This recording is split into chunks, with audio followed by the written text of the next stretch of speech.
Los Angeles, specifically Viola, home of our man right here, Harrington. You know what I mean? Zach Katz sitting here with us, the great, the legendary Zach Katz.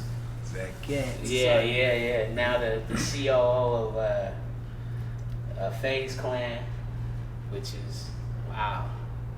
This is dope because if you think about it, late 90s, early 2000s, when you thought of slackers, you thought of weed smokers and people that gamed all day. Right? Like that was the thing, like a joint in the mouth and playing Nintendo. For real, that's what it is. Now it's no longer a subculture. But something culture. Made it that. But people actually had the intention and the purpose to change that perception. Okay. Right? So like with Faze, and by the way, let me be clear, I've only been a Faze for 3 months. President and CEO of Faze Clan. Faze did 2 things. And I think that guys like Al came at their fields with the same kind of intention. Faze took something that was for kids, or to your point, Malik, for nerds, adult nerds, and gave it a culture. It gave it a sex appeal. Now, gaming has always been the biggest industry out there in entertainment, at least compared to music and television and film. Gaming is a $200 billion a year industry. Music plus film plus television is about 100. So gaming is twice as big. But what gaming didn't have for the longest times is that gaming never had that artist where you're like, okay, every guy wants to be like Travis Scott and every girl wants to be with Travis Scott. Or athletes. Every guy wants to be like Al, every girl wants to be with Al, right? Faze was the first one. Don't say that. Al gotta go home. But go ahead. She better know it. You know what I'm saying? That was good, bro. Keep my wife on her toes. That's right. Always. You got to. So, you know, Faze was like the first ones that like made people from like, you know, I was sitting with an artist, a music artist the other day, who was part of Faze Clan. It was actually Offset, and Offset was like, I'm like, why Faze? He's like, I'm like, aside from the fact that you love the game, which he does, and he's just like, I'm sitting here on one side of the street with my girl. I got draped in my diamond chains.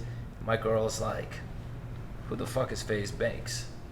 Right? Like, what's going on over there? He's like, when your girl, right, or your friends are like, who are those people? What are they doing? Faze put rock stars into the category of gamers, right? And when you do that, that just changes everything, because now you're driving culture. You're not just driving business, right? Another thing that Faze did is recently, Faze went public.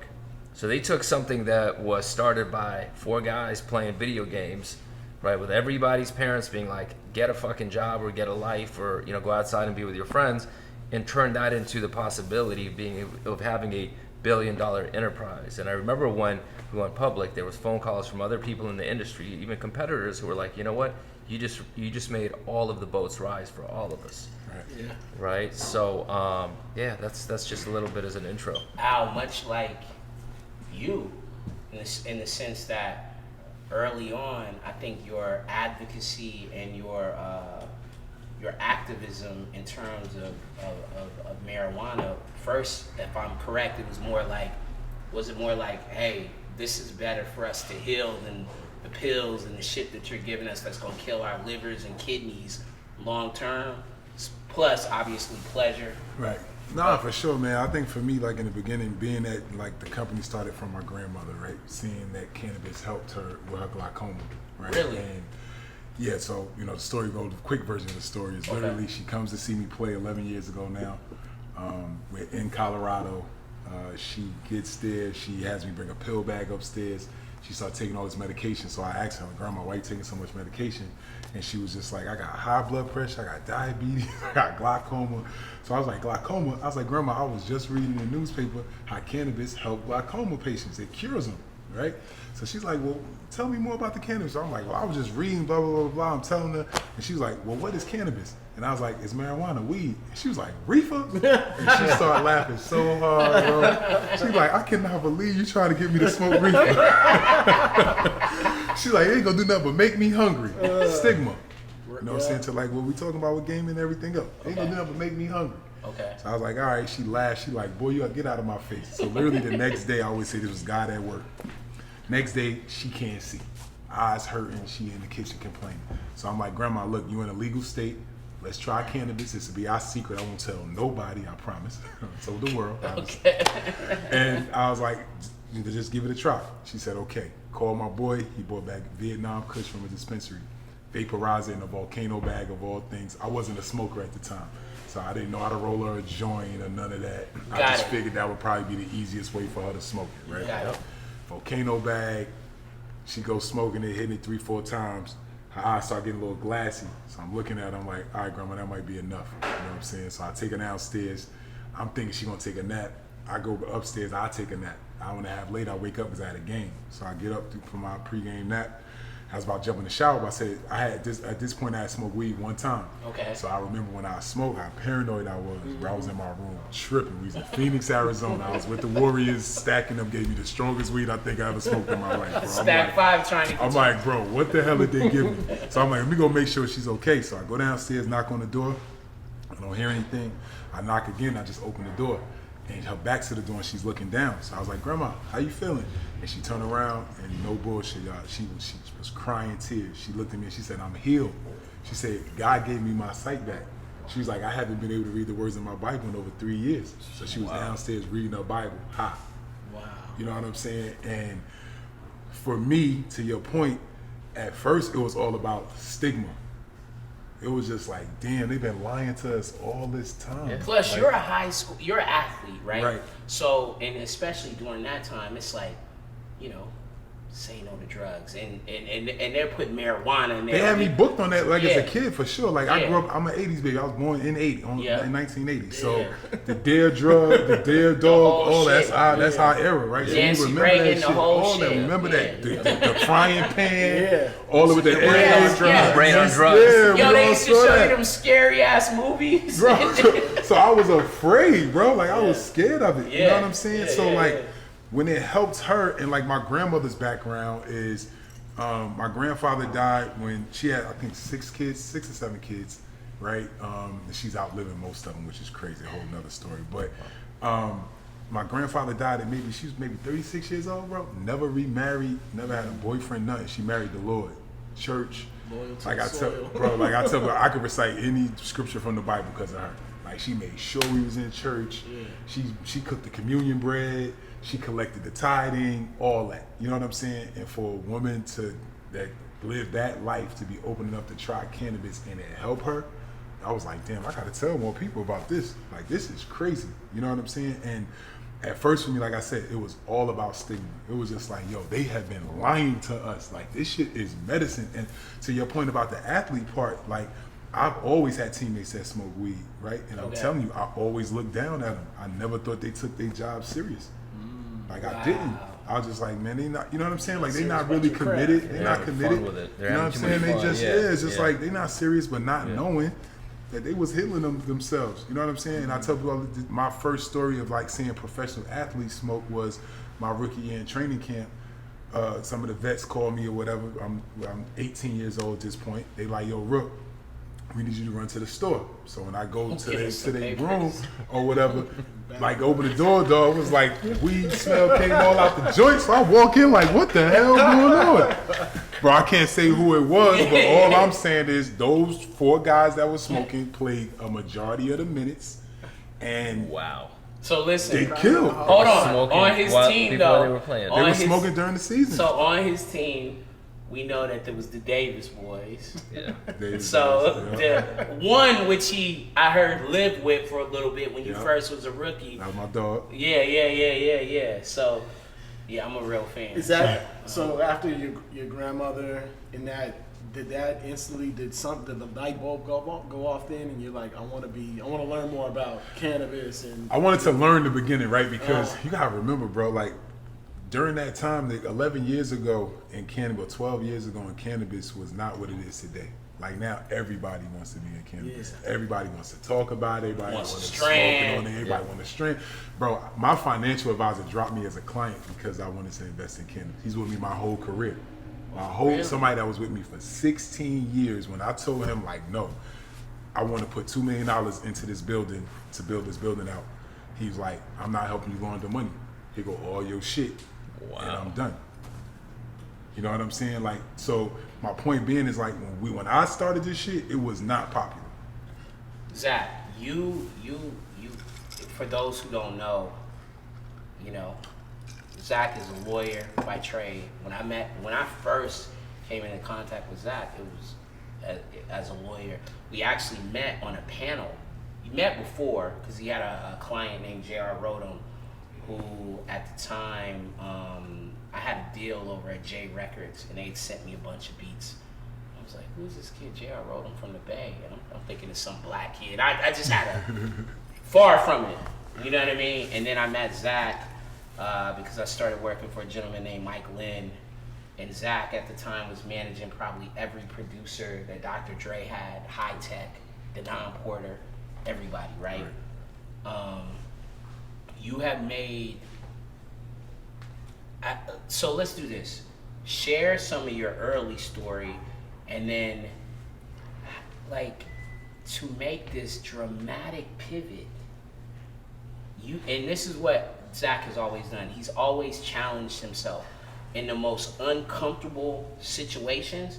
That's what he steps into. Where we all might go this way, he's like, nah, that's my North Star. My North Star is the uncomfortable situation. Let's talk about that. Like, look, I started out in the music industry as a music attorney. The reason I started out as a music attorney is I'm an immigrant. I came from Russia when I was 7 years old. Only child with my parents, who in their mid-30s decided to come here and start from scratch. Can we? Yes.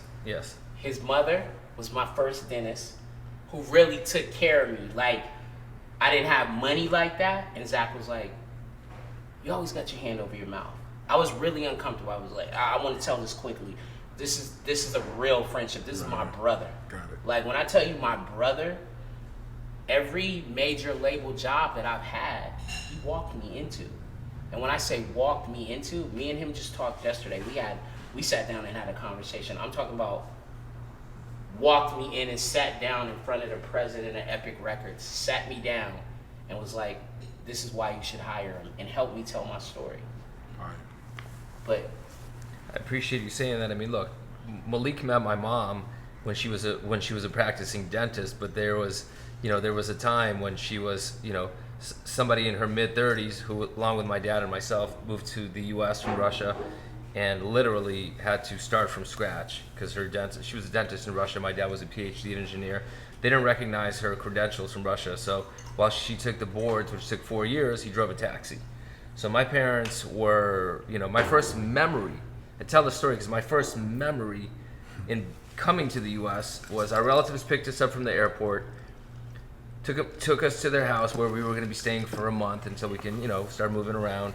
The next morning I wake up and my dad is not there. I'm like, Mom, where's Dad? And none of us spoke English, by the way. None of us, not a word of English.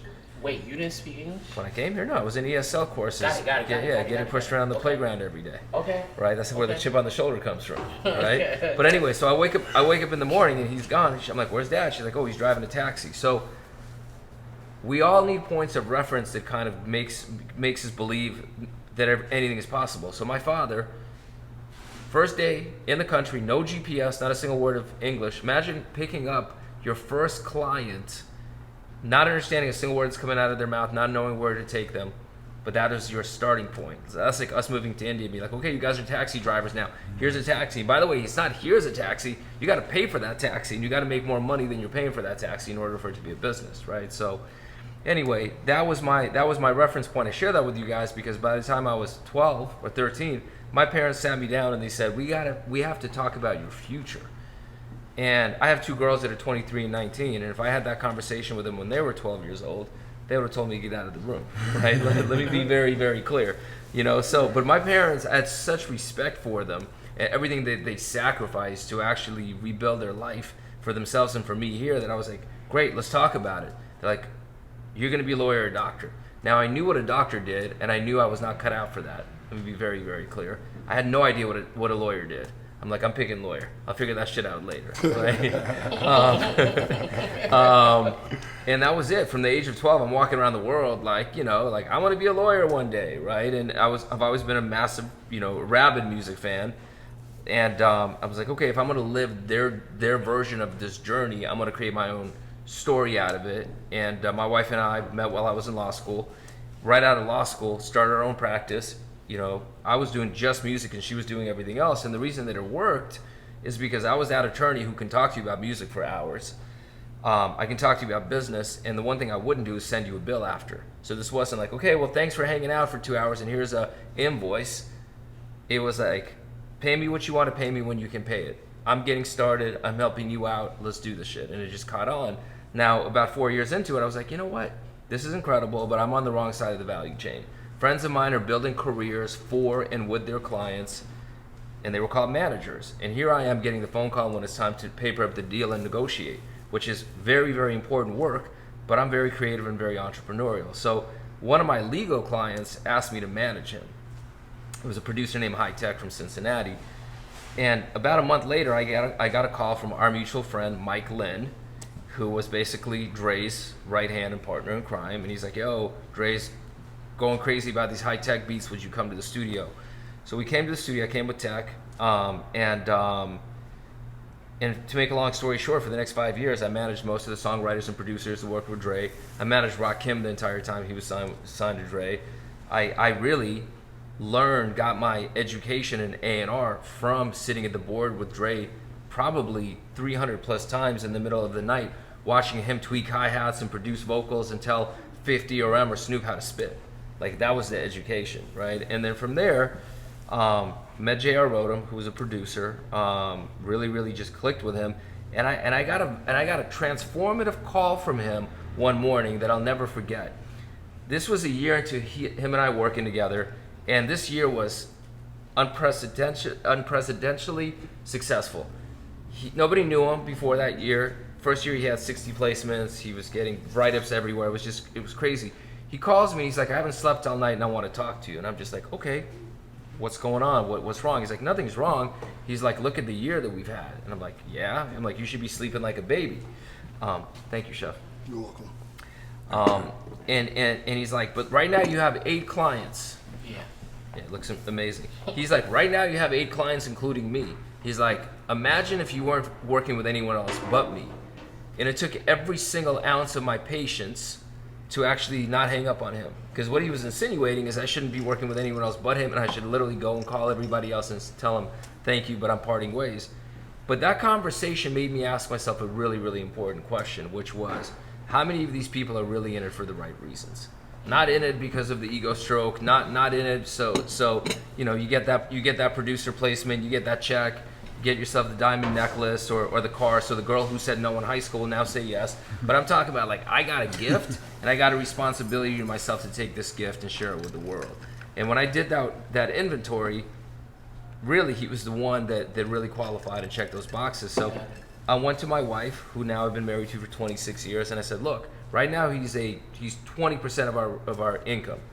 But if I really got focused on him, the sky's the limit. And she, being my partner, she always has been, she's like, I'll take on more work with the law practice. She was still practicing law. Go do what you want to do. So I parted ways with everyone else, launched a record label with him. At that point, I was like, management business is great, but you don't own anything, right? You can be fired at any time. You get a small percentage, and the reality is, like, you know, you're working for somebody else. I'm like, JR, if we're going to do this, let's do this as partners. I'm going to work just with you, but we need to form a business and a true partnership all the way through. And, you know, got lucky right at that moment. You know, Sean Kingston came through the door. That was our first artist that we had signed to a label that we had with Epic Records.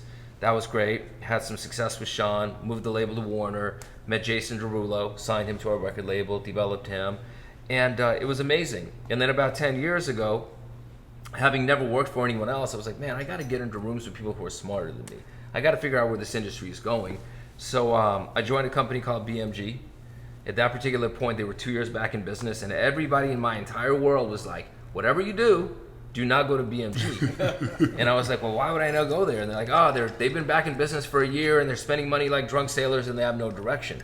I'm like, I know, but that's speaking my language. I'm like, I'm an entrepreneur. Give me a blank canvas, give me paintbrushes, give me paint. give me just a little bit of autonomy and freedom and let me go to work. So I did that. I was at BMG for 7 years, head of A&R, then head of music publishing, then head of the entire US company, which was like my PhD in the music industry. 400-person team, responsible for a multi-$100 million a year revenue line, having my head blown off on the battlefield every single day, but learning and thriving and collaborating and growing. And then at the end of 2018, I was just like, man, the music industry just keeps saying the same thing in the same exact ways. Whether it's creative, whether it's business, it's just a business that does not want to self-disrupt. So I stepped out of BMG, partnered with Scooter Braun, who's a legendary music executive and a manager, raised money and went out there with a fund and invested into technology companies, all who are looking to innovate the way the music industry reaches fans, the way the music industry creates, live, virtual entertainment, all of it, all across that value chain of the music industry. Did that for about almost 3 years. And at the end of last year, in a moment of self-awareness, I was like, man, you know what? I love investing. I love meeting people. I love giving them my Rolodex, my resources. But the reality is, I'm an operator.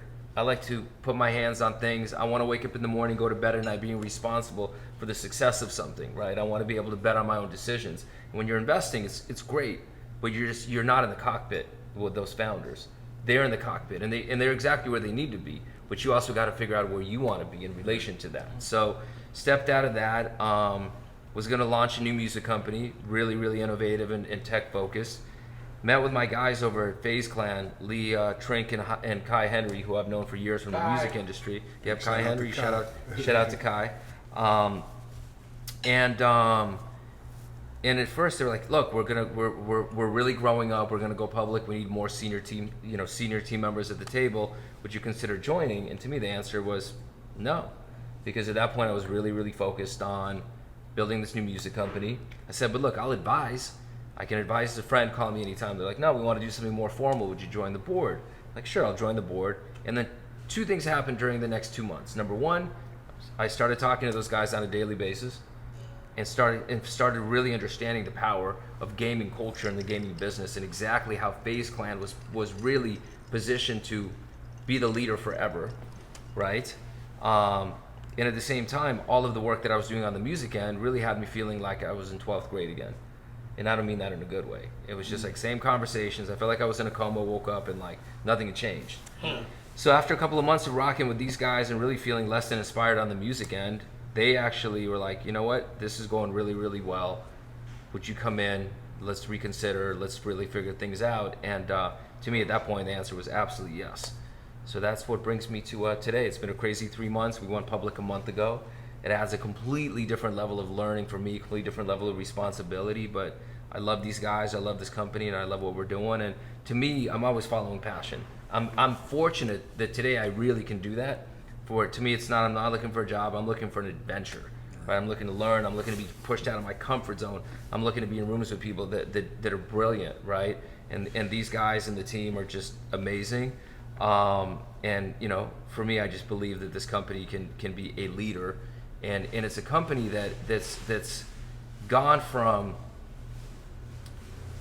a competitor to everyone else. Like when you were competing against everybody else, and you're that race car, and you're just racing against all these other cars in these other lanes, occasionally losing but winning most of the races, and in the case of Faze, like winning pretty much all the races, with the grand finale being that going public. You got 2 choices after that grand finale that you won. You can either be like, well, fuck it, I'm a race car for life, give me another race, or you can be like, you know what, I want to be the racetrack. I actually want to be the environment that everybody else can come to and aspire to be bigger and better. So Faze at this point is really turning into like the LVMH of gaming brands. Yes, Faze Clan will always be the crown jewel, and it'll be treated with that love and respect and dedication. But at this point, like, everybody was trying to scale the highest building in the world, in the world of gaming. Faze did it. Now we're throwing the rope down and pulling everybody else up. Same thing you're doing, right? No, that's what it's all about, man. I mean, I think that when you are leading, you're innovative. You know what I'm saying? Like, why not give back to the culture? You know what I mean? Like, because I always say, like, if we don't do it, it won't get done. 100%. Right? Because a lot of these companies are built with founders that don't think like that. They're so Don't competitive. have context for us. Nothing. You know Yeah. what I'm saying? And like one of the things that, to his point, like what I love about Faze is the way that it has embraced the culture, and especially this culture. You know what I'm saying? Like it's done an unbelievable job of like including us. And like I said, most times that does not happen. You know what I'm saying? So for that, you know, I think that that's amazing. And when we really think about, you know, what our culture means to any industry, like we are the people that make it go viral. You know what I'm saying? So why not let us play from an ownership perspective? Yeah. You know what I'm saying? Why not let us be a part of that process? Well, with you and starting Viola was 2011, correct? Correct. And you said that those times were completely different then. It was borderline, still illegal pretty much. I mean, they had certain places, but was there moments where you're like, yo, this is just, what am I getting myself into? Because you got into it from an advocacy point with your grandmother and learned about it, but like something you're so passionate about where you at points like, you know what, this is not. So the first time, so like, okay, so yes, you are, I think as an entrepreneur, as he knows, like, as Zach knows, is like, you always come to those points where you're like, you're all alone. Especially when you're the owner of the business. You get paid last. Like, people have to always understand that. You get paid last when you run a business, right? If you run it right. So, right. So, if you run it right, exactly. So, when you think about that, like, of course, I had a lot of moments where I'm just like, damn, is this the right thing or whatever? But my real moment was back in, I think it's either 17 or 18, forgive me for not remembering the year, but my aunt, who runs my facility in Detroit, Michigan, calls me and says, yo, we getting robbed, right? She like, Robbed or raided? Robbed is Okay. what she first called and said, we're getting robbed. So I'm like, we getting robbed? She like, yes, we getting robbed. So I was like, what? So she's like, look on the camera. So I pick up my phone and I look and I see all these guys running up to the building with guns and shit. Wow. And I'm looking, I'm like, oh shit, we getting robbed. I'm like, damn, and we having our very first harvest. So I'm thinking inside job. I'm like, damn, somebody in the company done told that we having our first harvest. Then as I'm looking, then I see the paddy wagon come. And I see the police paddy wagon thing come. So I'm like, oh, auntie, it's the police, don't trip. I'm like, it's the police. I'm like, you know everything to do. You know where all the paperwork is. Just get the paperwork together and just go to the door with the paperwork.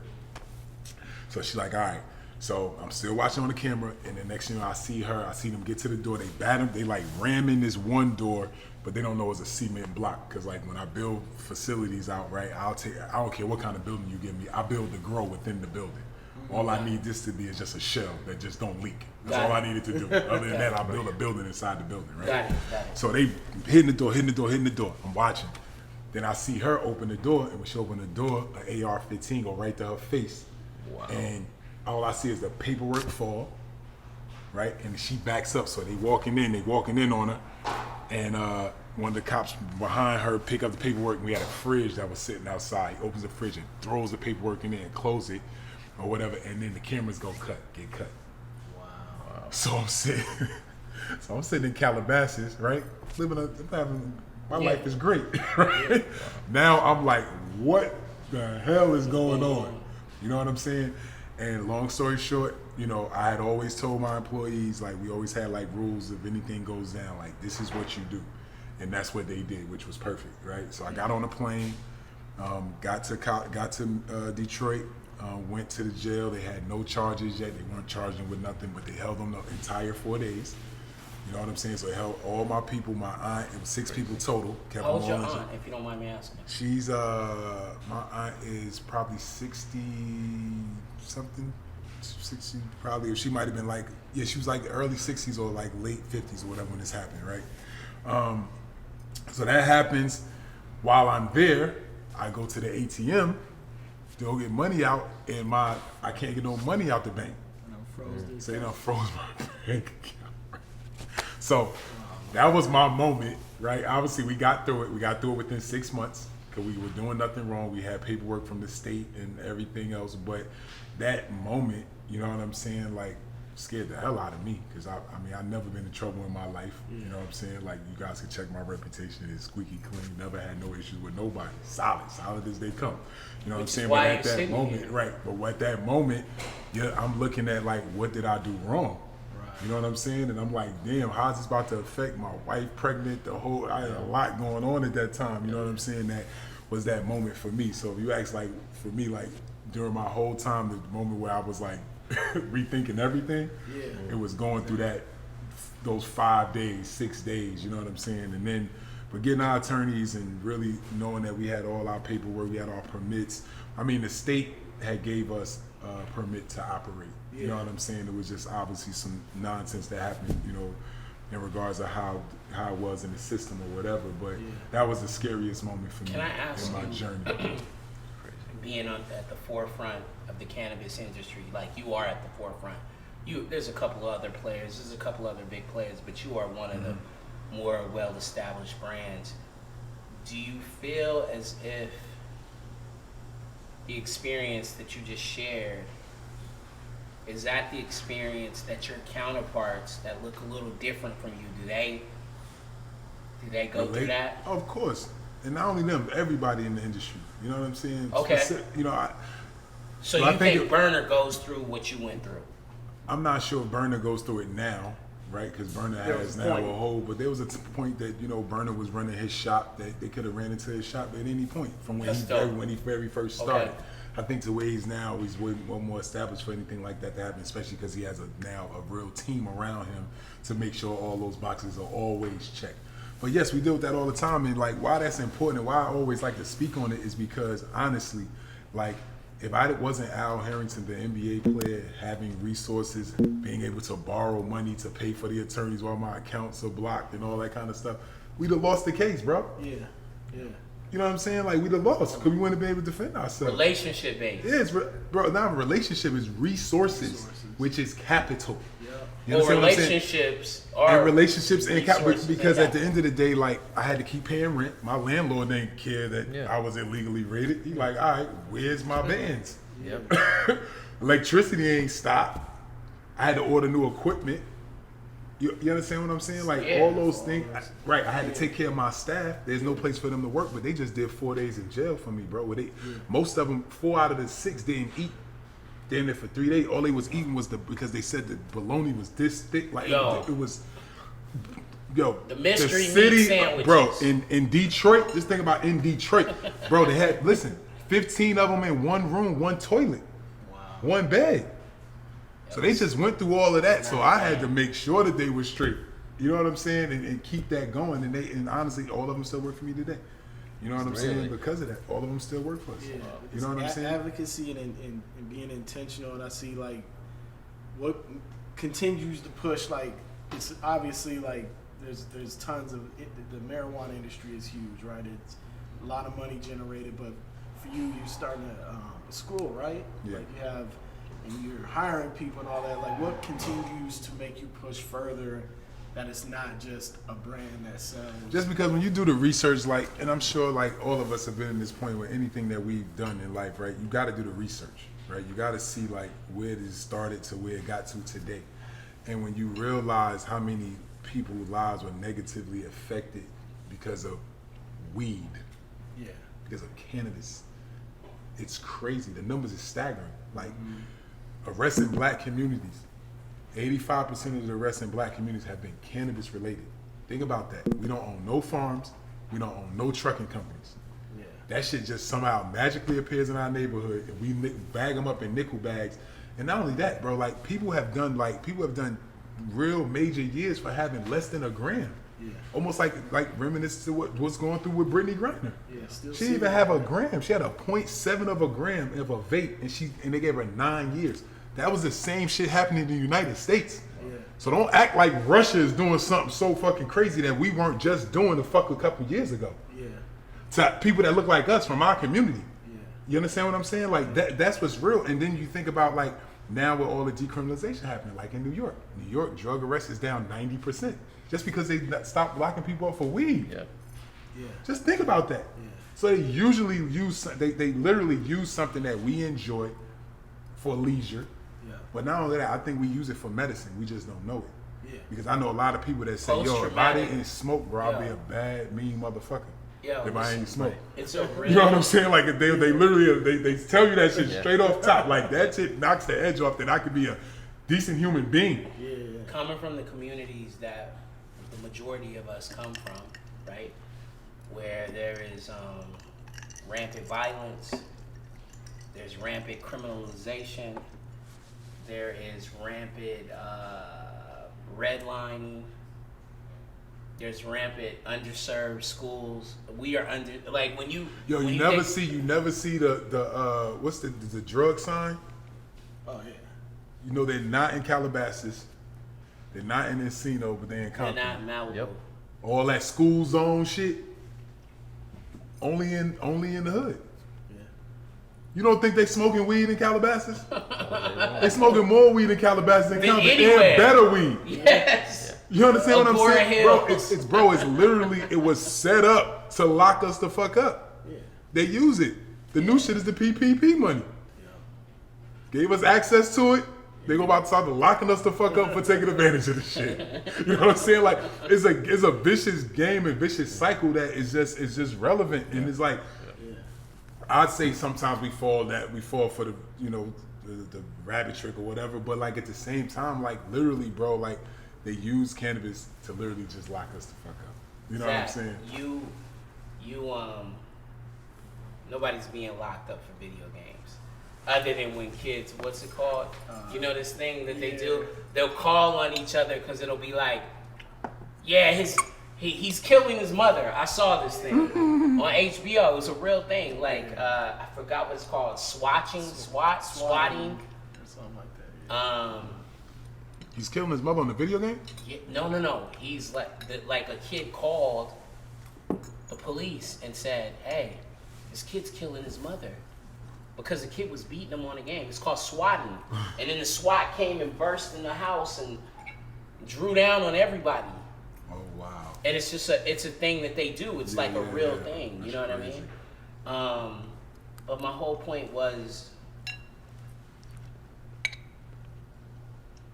at the gaming community, and Al pointed out that you guys have been a great advocate to everybody across the board, right? Inclusion. Zach, I want to give Zach his flowers while he's sitting here. When I tell you, like, again, walked me into the meetings. I called him. I was outside of Epic Records. This is 2012. First of all, he set up the meeting like, hey, do you know Tricky Stewart? I said, no, I don't. I know him, but I don't know him. He's like, well, he's going to meet with you. Him and L.A. Reid are going to run Epic Records. You should, you know. And I remember I'm literally outside the office, and it's the old CAA offices, which are across from the Beverly Hills Peninsula. And I'm calling him and I said, Zach, I went through this last year. I was up for a gig. I was told I was going to get it. And the president of the label that I was going to work for, Epic, Tricky Stewart, had walked in the other person that was up for the job. And because Tricky had 1 million Grammys and everything, the Advocacy, right? Yep. Zach, I said, Zach, you got to come and walk me in the office. And he was like, get the fuck out of here. But then he was like, no, not like that. But he was like, come on. You know what I mean? But he was like, all right, I'll do it. And he literally drove up and showed up, and we walked upstairs, and he helped me tell my story. And that was my first corporate gig ever. Like, I worked for someone else who, you know, Michael Lynn, like he said, but this was like, yo, I'm working for L.A. Reid and Tricky Stewart, and I work at Epic, and I got an office. I'm the vice president of A&R. And I say that to say his advocacy for everyone, because if you go around our industry and say, well, how many people has Zach assisted in getting a job or a career thing, or took in your call and giving you advice, there's not too many. He's got a lengthy rap sheet in that sense, right? I got mad shit I want to talk to him about already. Yo, listen. So I say this to get to the point of, like, advocacy is everything. Recently, I'll give him his flowers for his advocacy, but also recently you just came out with a strand with Allen Iverson. Mm-hmm. We all know, you know, Bubba Chuck there's been some ups and downs. and you probably are a little younger than him, right? Yep, younger than him. What made that? Because I think it's more than just it's Allen Iverson. I think there was something there. It's what he represent, bro. It's like what Okay. we doing. It's like Allen would be great for Faze Clan. Like he disrupted everything. Culture. Disrupted culture and rebuilt it, and like he made so many people be themselves and believe in themselves. And like you don't have to be perfect. You don't have to look this way to be successful. You understand what I'm saying? You don't have to fit in to progress in life. You could be yourself. You know what I mean? And like that's what he meant to like me, right? And when I thought about everything that I was doing in cannabis, I'm like, shit, I'm doing what AI did for the NBA, essentially. You know what I mean? Because like when I came in, I remember like I was a rookie, 98. Allen had already been in 2 years. He was already doing this thing, but I came in on the veteran team. Dale Davis, the Davis brothers, like you said, Reggie Miller, Chris Mullin. And what they told me, they was like, bro, wear your two-piece suits, keep your nose clean, don't say nothing, stay out the way, and you'll play for a long time. Which is right. That is right. That will keep you in the league for a long time. You know what I'm saying? But Allen was like, no, I'm gonna look how I want to look. I'm gonna dress how I want to dress. I'm gonna wear these jewels how I want. I'm gonna drive these cars. And he changed the league. That's what the league is today. You see all them fashion walk-ins. Like Allen obviously had the big baggy jeans and the 8X jerseys and white tees. Tats. You understand what I'm saying? Now we've taken fashion and all that to the next level. But like that's what he represented. So to me, like that's what I felt like I was doing in the cannabis space. So I felt like if I was gonna do a collab and it would be the first one that I would do, it had to be with somebody like him. And that process was tough because he honestly, it took 2 years for him to warm up to the idea. When I first told him, he's like, nah, I ain't mess with no weed, you know. But I kept talking to him about it, and I was telling him about like what this collaboration means in regards to like the awareness that it's gonna create, that it'll give me a bigger platform to continue to push my story and push the story, which is about diversity and inclusion in the cannabis space. And you see all these other collaborations happens with athletes after the fact. You see it's happening every day. You see, hey, I seen Antonio Brown got a collab now. You see it happening because everybody's seen what happened with Chuck, and now everybody's like, shit, we can do it too. I can do it too, and I'm fine with that. You know what I'm saying? Like to this point is like, Faze Clan has went here, and now what it's done is put the rope down to pull other people up. That's what it's all about. It's enough money for all of us, bro. You know what I'm saying? I always say to people, like, how much money do you really need to be successful? You know what I'm saying? Like, I could do the same thing with $20 million that I could do with $100 million. And if I got $100 million, I'll probably do the same thing if I had a bit. You know what I'm saying? It's all relevant. You know what I'm saying? Like, my life experiences for me, I've done it all. I flew on private plane. I had the really nice suite at the hotels. I've done this. I've done that. So now it's like, what's next? You know what I'm saying? Like, for me, what's next is empowering others, bringing others to the table, seeing others being able to experience those things and be able to say, because that's what we talk about legacy. Now it's like 20, 30 years from now, it's like, damn, Al Harrington or Viola is the reason why me and my family lives like this, or why we had this organization, why we had this company, Kevin why we had Hart this said partnership. it's about your book. It's about the book, It's man. about the book. And that's what I think, and honestly, this is my last thing. I think that when you build something from a selfless perspective, I think that the reward is priceless. It's different, There's not a number on that. You've always thrown the rope down. What, like, is that because of your upbringing, your parents, what they went through? Like, and let's be very honest. The rope has extended to people that look like us a lot. Right. And I think that's important. Listen, I know it's to everyone. But you've been about inclusion. You've been about like. I've been, because here's the reality. Like, I know what it's like to be an outsider. I know what it's like to be put in an environment when you're 7 or 8 or 9 years old, where it's just like, no, you're different, and I don't mean it in a good way. And you're gonna have to do all of these things just to fit in. Take your ESL classes, guys. It wasn't until I was a teen where I actually started understanding that the fact that I was different was a blessing, right? When I was young, do you know how fucking badly I wanted to assimilate? how badly I wanted to lose the accent, how badly, like, you know, I wanted to fucking wear the right jeans or the right shirt or whatever it was. Because to be honest with you, I was getting my ass kicked on the playground every single day. Right? Like, it's and then you become older and you actually understand that, like, being different is a gift. It's cool. It's such a fucking gift, and you get to own it. But it is. It's power, man. It's power. But it's all perspective. Because if you're born and raised and taught that being different is positive, you need to own it, right? It's just different perspective. But when you're born different or raised different, and people are telling you that you got to go get aligned and get in line with everybody else, it's just it's all psychology as well. And I'll tell you this, like, look, man, to your point, Malik. I grew up on hip hop music, bro. So hip hop music, like, fed my soul for a long fucking time. And then you know what it did after that shit? It fed my family for a long time. So how the fuck are you not going to like give back just naturally? Right. Just like naturally. How are you not going to give back to something that has literally been like a lifeline to you from a human perspective, from a professional perspective? Right? Not to mention the fact that I genuinely, like, love people. To me, the biggest high of highs is sitting across from somebody and being like, you're a fucking one of one, you just don't know it yet. Mm-hmm. And it is my fucking honor to make sure that the world will actually get to know that shit. Even if you don't know it, let's work together, let's figure out a way for you to know it so the world can know it.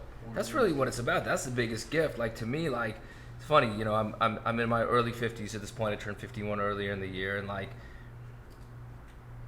I think we're all we're all living in an age of where retirement is not even attractive. Right. It's not even like, I want to retire when I'm 50 or 60. Like, why would you want to do that?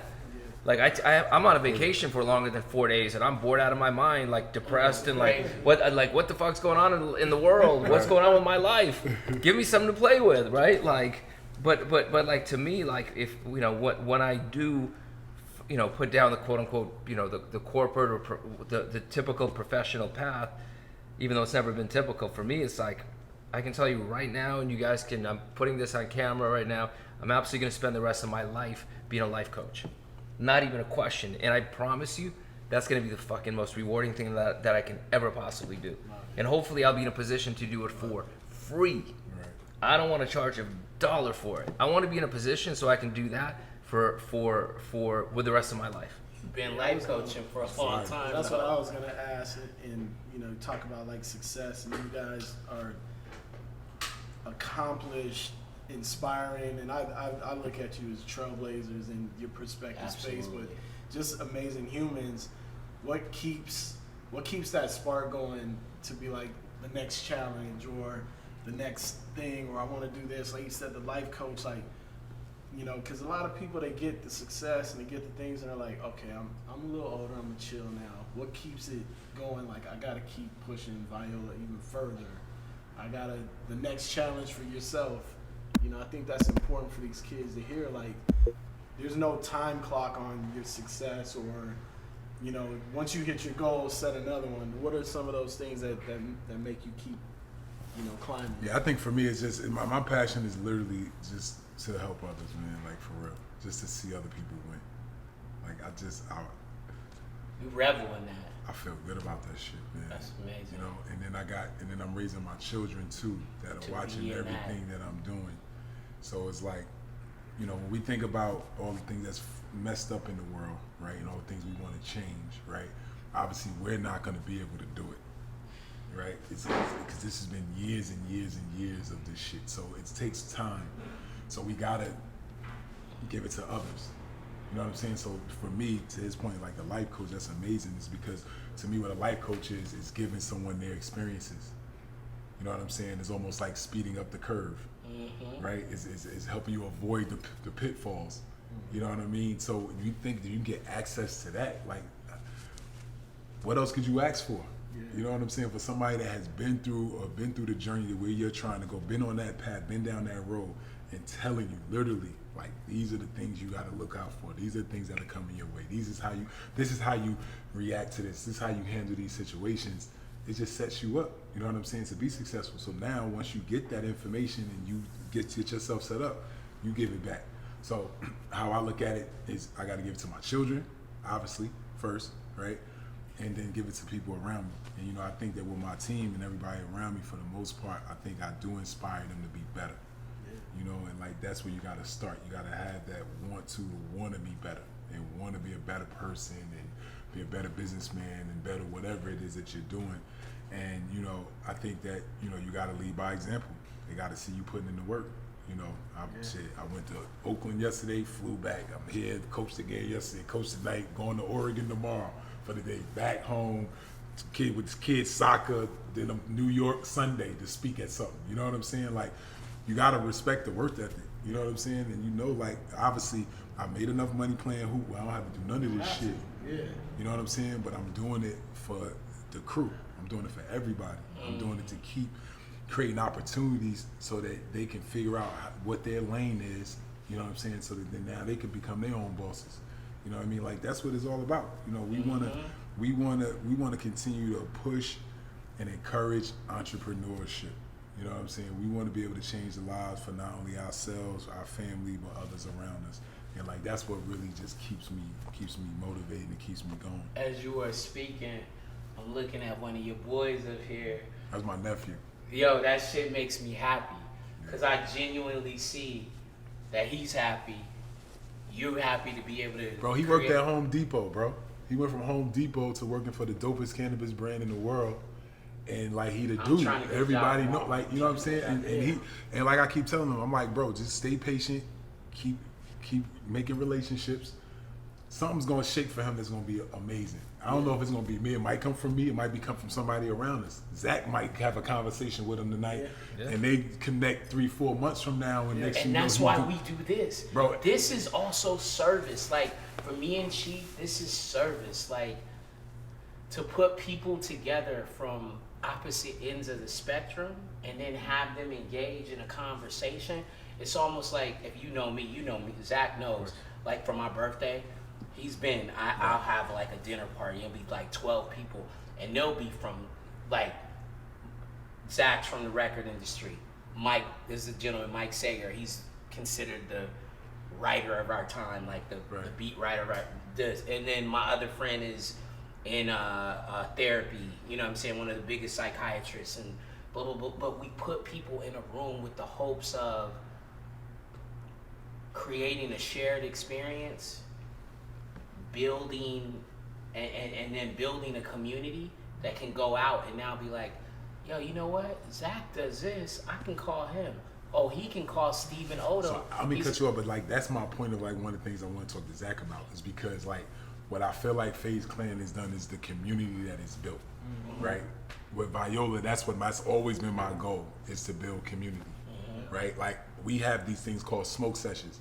We bring all people from all different brands, stores, all together because in that moment and in that time, they become friends. And like we've had people start businesses together from those smoke sessions. Right. They started delivery service. They started a packaging company.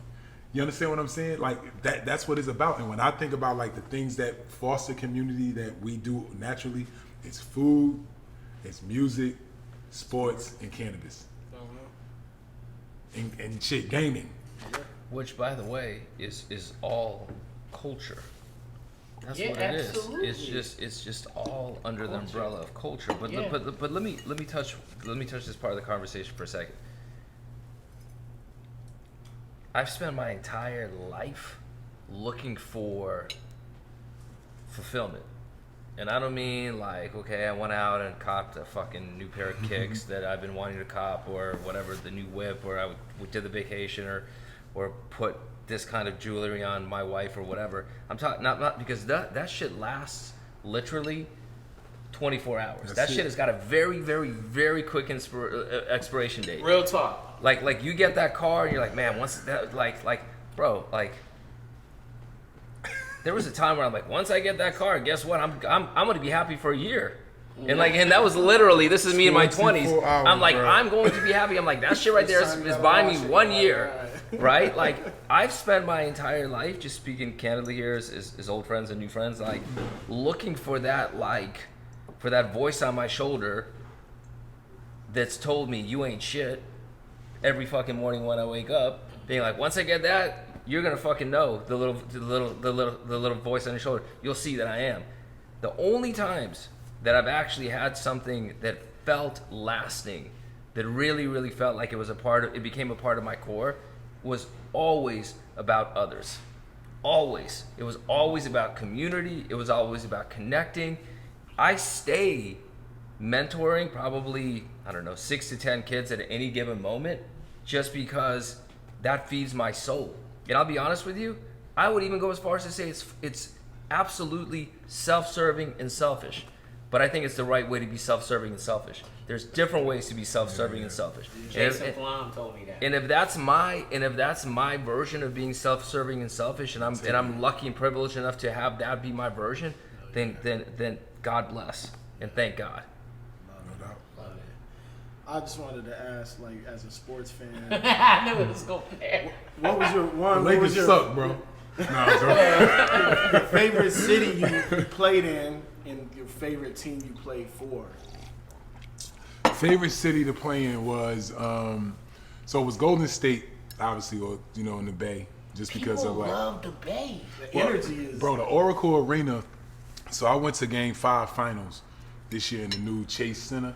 Bro, that shit was trash compared to Oracle. Like, that's where the corporate shit went wrong. Yep. Going with the corporate big stadium and suites and all that. They won it, whatever. They're still obviously inspired on the court.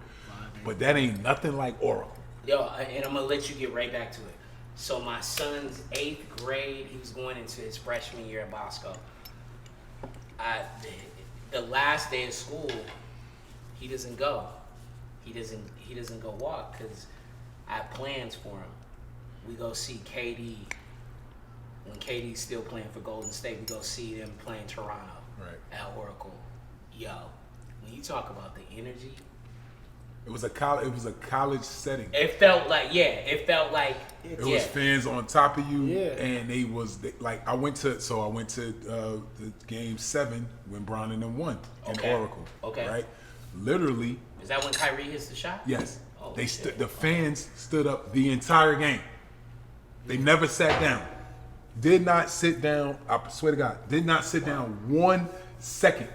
Timeouts, halftime, nothing. They did not sit down. They was up, locked in. And Mr. Fab and 40 are staples. Like crazy. Like, you know what I'm saying? So Oracle was crazy. My favorite city to play in, not favorite city, we said favorite team? My favorite team, I always gonna say, I gotta say my Pacer team, bro. They drafted me. Yeah. I learned everything there. You know what I'm saying? Was Larry Bird the coach? Larry Bird was my coach, my first coach. Then I went to... Was Jalen on that team? Jalen. We had a squad. Super. Jalen, we had Davis brothers, Mark Jackson. Playing point. Yeah. St. John's Mark. Rick Smith is the center. Duncan Dutch. We had Derek McKee. Yee! From Alabama. We had Big Smooth, Sam Perkins. North Carolina. Yeah, bro, we had everybody was old as hell, but they was cool. Yeah. And they taught me everything I know, bro. All the tricks, all the defensive tricks. Sam Perkins seemed like he smoked a lot of weed. Big Smooth. So he didn't smoke as much weed as everybody thought he did. But Sam Perkins. Everybody should like always say like, he just looked like that. He just looked like right? That. Yeah. Like you was really like an interview with him. I don't even know if I've ever seen an interview, but in terms of his playing style, he was just like lefty. Big Smooth, lefty. Eyes low. I'm like, he is on the court high as fuck. Big Smooth. It comes down again to culture. Even little things. I mean, it's not little because obviously, like, I'm not a Warriors fan, but my heart broke when they left, when the Raiders left, because the city needed that. Right. The fans needed that. And like you said, you can shine things up. You can put corporate sponsors, the bells and whistles, build a brand new stadium, but that does not translate to culture. Right. Ain't nothing like Kansas State. There's nothing like that. There's nothing like, going to watch a Michigan Wolverine game in Ann Arbor. And as I think Lakers fans the same thing about the Forum. Yeah. And now they done named it Crip Arena. They got the Crip Arena. Crypto. The Lakers got some nerve though, because we're a season ticket holder, right? But they wild because if you realize they do no entertainment, no music, no nothing. Right. They just like the team is the show. It's the main event. Yeah, it's like so y'all get nothing else. So I'm like, damn, y'all charge us all this money. We can't get a halftime show, bro. Damn, like, we can't get somebody stacking plates. Plates with a dog jumping. They give you nothing. Nothing. Lakers girls, Lakers. And I'm like, and they've been trash recently. You know what I'm saying? So I'm like, damn, y'all gotta just switch up a little bit. You know what I'm saying? Culture. You go to Clippers games, they got, Mr. Fab performing, they got Too Short performing.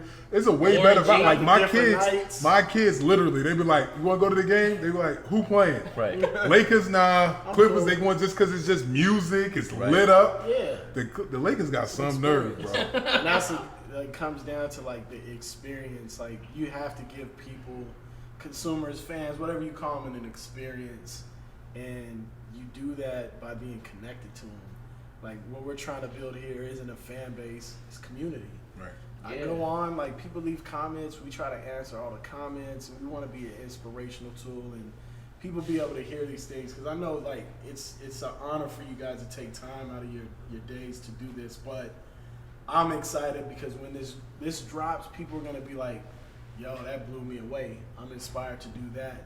I'm inspired to do this. So these kind of conversations are so powerful for the kids, adults, parents, thought leaders, people in school. I hope the teachers and people listen to this because curriculum needs to change. Absolutely. We have to look at things a different way. And, absolutely. And hearing you guys' background and your stories and sharing that, it's a beautiful thing, man, and I just appreciate the advocacy, the time, and thank you. We're gonna do this again, and again just continue to build on it. I want to flip the conversation if Al's got 5 more minutes. Yeah, I want to ask you something too. Go ahead. But I want you and I to flip it on them because they've been doing all the asking, and you and I are sitting here like dancing for our dinners here. Okay, we're up because look, when you guys showed me this idea for Sweet Life a year ago, it was inspiring to me because a lot of people have conversations, but this one was about being able to speak very, very authentically. Yeah. It's having people that you normally don't get to hear and see show up in a certain kind of way, show up in that kind of way. Mm-hmm. We're all challenged. Every one of us. Question for you. When was the last time the devil whispered on your shoulder and you took the bait?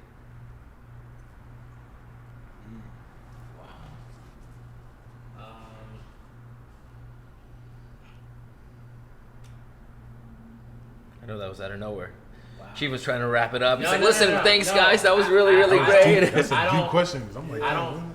You want to know? I'm not a saint by any stretch of the imagination, but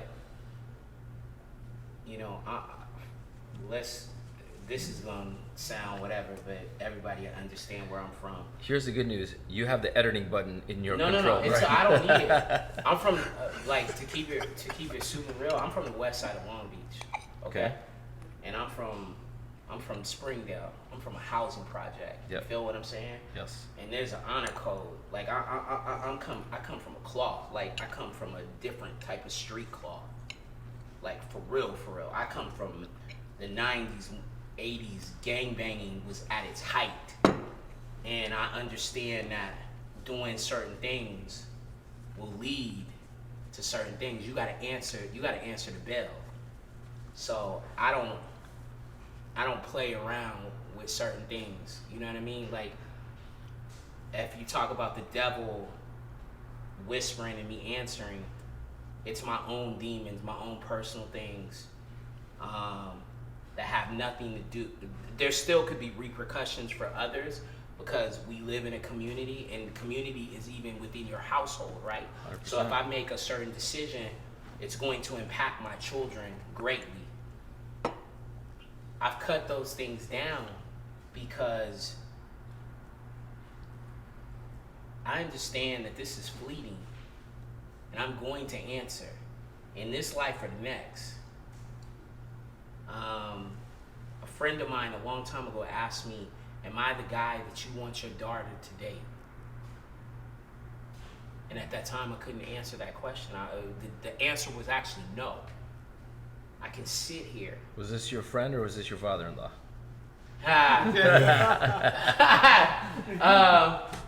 I can sit here and say, no, this was a real friend.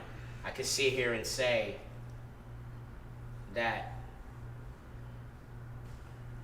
I look more like him. I'm closer.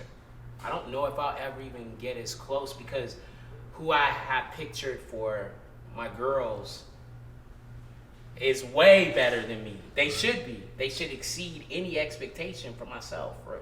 It exceed any expectation I have for myself. And so, but to answer your point, to answer your question,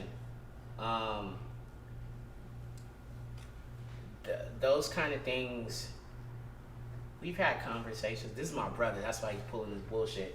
But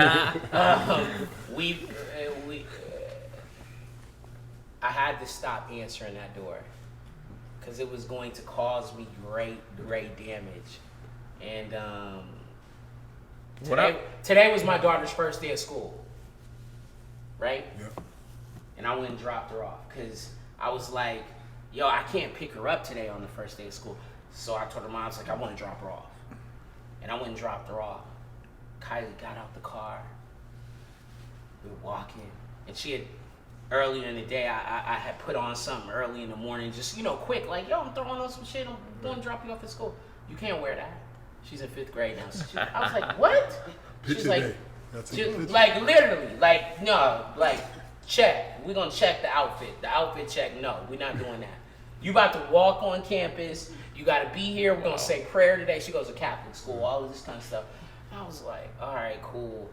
Change and everything. But my point is, like, I walked on the campus and I saw her walk away. And I want to be fucking amazing for her. Because I want that guy that shows up and asks me, can he spend his life with my daughter? I want him to be I want him to be from the cloth that I'm from. I want him to have integrity. I want him to be everything that he needs to be so that when I do this, the handoff, I know she's good. Things may happen, you know how it is in relationships. But when same thing with my son. Like, we've gone through some things this year, and I want empathy to show up and compassion for people. So I have to be that. So again, I couldn't answer that door anymore. To your point, the devil can be whispering, but he a liar, and I can't answer. Love it. You got the easy question. And I hope you have not been spending the past 6 minutes thinking about how the fuck you're gonna answer that. Because let me tell you right now, you got another thing coming. Oh, you ready? The homie over there like, you still want that job? Because every day starts with that. All jokes aside, what is the one thing, Chief, that you wish people knew about you that they simply don't? He can't even answer that. His daughter could.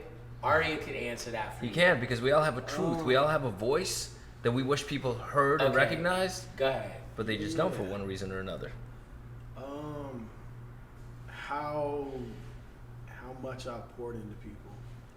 I always talk about it like I've taken the back seat on so much stuff, but I'm that guy that people reach out to and they're like, yo, can you connect me with so-and-so? Can you do this? And I've trusted people to do the right thing, whether that's, being a part of a company or those kind of things. And I've never really stood in front of it and put a megaphone, but that people know that I'm just here for, like, just the advocacy portion of it.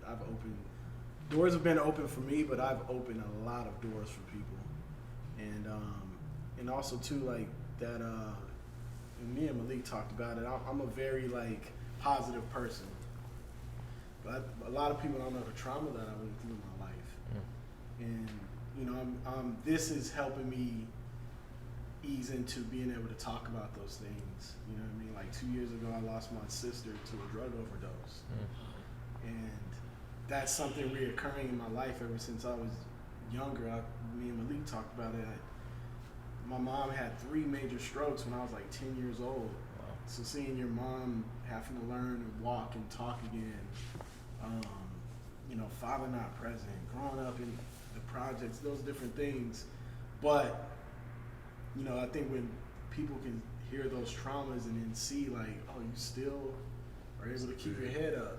You're still able to pour into people and give back and love life. Super resilient. You know, that's resilient. He's resilient. You know? So, you know, this podcast and this journey has helped me get over those insecurities, because I always even felt weird about talking about like the dope things that I've been a part of or brought to the table, because I always felt like, do I sound like I'm bragging? Do I sound like I'm, you know, conceited or stepping into it? So this is honestly my therapy, and you know, stepping into that. So I think, you know, for me, it's like when people start to hear a little bit more of my story and me being comfortable with telling it without worrying about what somebody on the other side of the screen or in the comments or what other people think about it is when I feel like a sense of freedom. Love that. And that's what we're working towards every day, right? Like all of us, freedom. I think it's just that. I think when you're vulnerable, I think that's when that's when you connect. Yeah, honestly, absolutely. Because you don't realize that we all have so much in common. Yo, and vulnerability again is like, it's scary to some extent because of the way the world has positioned us specifically as men. I'm not even talking about men, just men, period. Yeah. Like, we're supposed to carry all this shit on our shoulders. We're supposed to, like, you're supposed to be a soldier. You're supposed to you're supposed to work relentlessly. You ain't supposed to take a break. You ain't supposed to You know what I mean? Like, all of those things. And that's not real. You know what I mean? And it's not human. It's not human. Exactly. And that's what I love about. That's what I love about society currently. It needs to be more balanced, but I do love the fact that people are like, I don't gotta beat myself down. Yeah. I don't have to. I matter without having to kill myself. Without having. What I've learned too is just like one OG told me one time, he was like, because you know, I'm always conscious of like other people's feelings and shit. He used to sometimes tell me like, look, just say 1, 2, 3 and blurt it out. Just see what happens. Blurt whatever you want to say, just blurt it out. And what I realized by kind of taking that approach, shit is never as bad as you think it's gonna be. Yo, the other side of our thoughts. The other side is crazy, it's bro. beautiful. It's just like why no. the fuck haven't I been on that? Liberating. Why haven't I been that was gonna happen. It's crazy. It's so crazy. Yo, listen, that's like been one of the biggest things, and this is something like for me that I've just started to do like over the last like 18 months. Honestly, bro, like I've always been like holding shit. But like over the last 18 months, I've just been like 1, 2, 3. And then I'll say it, and whoever I'm saying it to, both sides they respect. Like, you right, or you respect, you know, like that, you know what I mean? So, or there's gonna be a conversation, a rational opens up the conversation. You know what I'm saying? So it's just like, it's weird. Life is definitely very, very interesting. Like, and just as we continue to live it, like we just learn so much every day, dog. Like just. I got one for you, Al. What is the one thing you non-negotiably cannot live without? I think for me now is my family. Mm-hmm. Like I couldn't imagine not living with like having a like with money without it. Like I gotta like that's my team. That's my squad. You're blessed. That's the best team you ever played for. That's my squad, dude. Love that. And it's five of them too. You got 5 kids. I have 4 kids and my wife, so it's 5 of them. Yeah. Starting 5. How old is the oldest? Oldest is 12. Wow. 12, 11, 6, and 4. So I'm in the thick of it. You know what I'm saying? No, you're not. No, you're not. My girls are 23 and 19. You're just a pro. You're pulling up. You're like, okay, here's. I think that's the thick of it right there. Where do I park? Still, right? You got ballet? Yeah. You got ballet. I love this Let me pull up in the motherfucker. thick of it. By the way, that's Al and I are starting a podcast. It's called The Thick of It. Okay. Here we go. Okay. This He's would be dead ass perfect. She serious. got this great I question. know he's dead ass serious. I got the bro. clown suit. Now we already- gotta it's- deal it's with. already Now been we gotta deal with trademarked. competition. It's already get the lawyers on the phone before we Can we leave. get on What's y'all up, show? bro? Can we get on your show? booked up. Yeah, we booked up. We booked See up. what y'all put together though? Y'all put us together, That's look what what it happened. You thought that we were on your show, but when We're setting up for our but show. when we spoke The this thick of it morning, coming to you. What's What next? is it? Drop Who's it the- down. who's the next guest? What time are they arriving? Listen, man, thank y'all both. Like, truly appreciate. This is advocacy. I tell this to everybody who's been on to this point. Like, this is true advocacy. You didn't have to. And I'm super appreciative. I'm happy and excited that I have a front row seat to both of your journeys. Both of your journeys. You know what I'm saying? We just really starting out, but this is 20 years, you know what's up with us. And even a cameraman over here and everything. This is my dog over here. Like, I had to sleep on homie's couch. This is my dog right here. Like, for real. So again, just thank you guys. Let's keep creating these amazing conversations. Keep bringing people together. Keep throwing down the rope. Sweet life.